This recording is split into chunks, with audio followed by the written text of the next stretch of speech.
Hey, it's from experience. There's a feeling I want to talk about that I've never heard anyone describe properly. It's the feeling of watching everyone your age move forward while you're standing still. You open your phone and someone just graduated. Someone got the internship. Someone's in a relationship that actually looks happy. Someone's traveling. Someone's getting promoted. Someone just bought a car.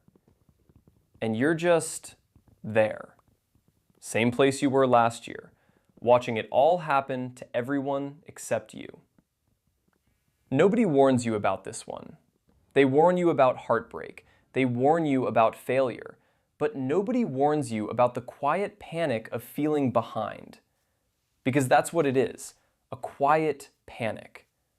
It doesn't hit you all at once. It builds. Every graduation post, every engagement, every announcement that someone your age is doing the thing you thought you'd be doing by now. And slowly, this clock starts ticking in the back of your head. You're running out of time. You're falling behind. Everyone else figured it out, and you didn't. And the clock doesn't care that you're trying.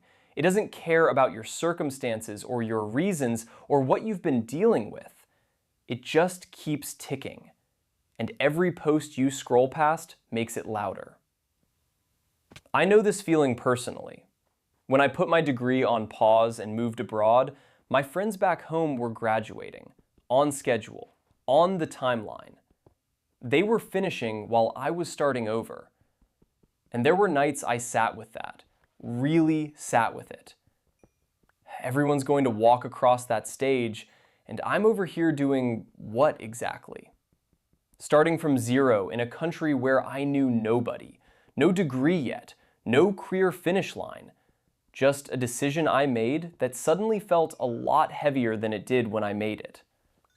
By every measurement I grew up with, I was behind, officially, on paper.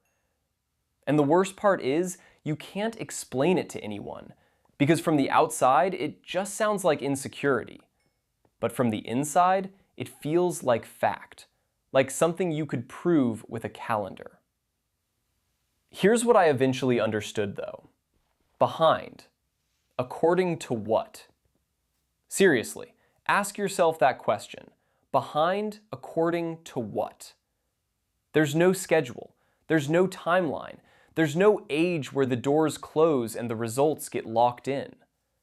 The timeline you're measuring yourself against was never real. It's just an average, a pattern, the path most people take because most people take it. Nobody sat down and designed it. Nobody proved it leads anywhere better. It's just what happens when enough people do the same thing in the same order for long enough. It starts looking like a rule. And somewhere along the way, you confused the most common path with the correct one. The people I know who are genuinely happy, almost none of them did it on schedule.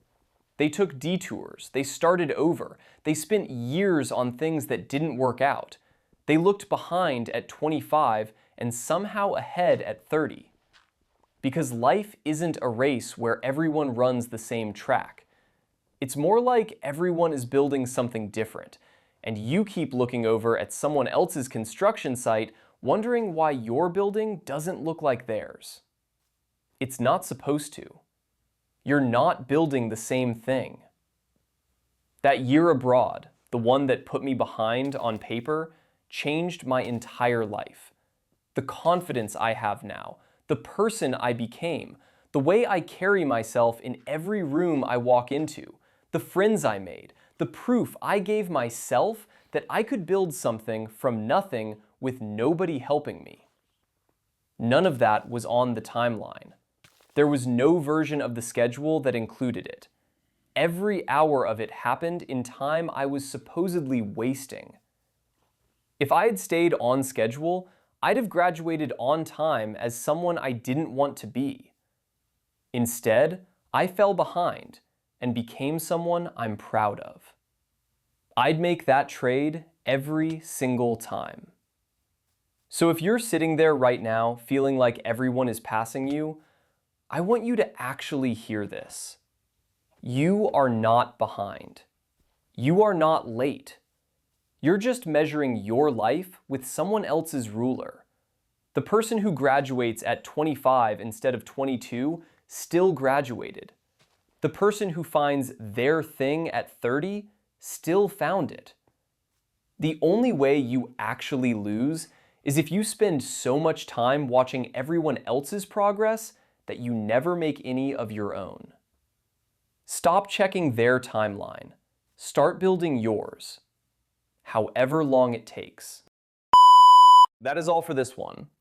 If any of this resonated with you, drop a comment below. Subscribe for more from Experience. Catch you in the next one.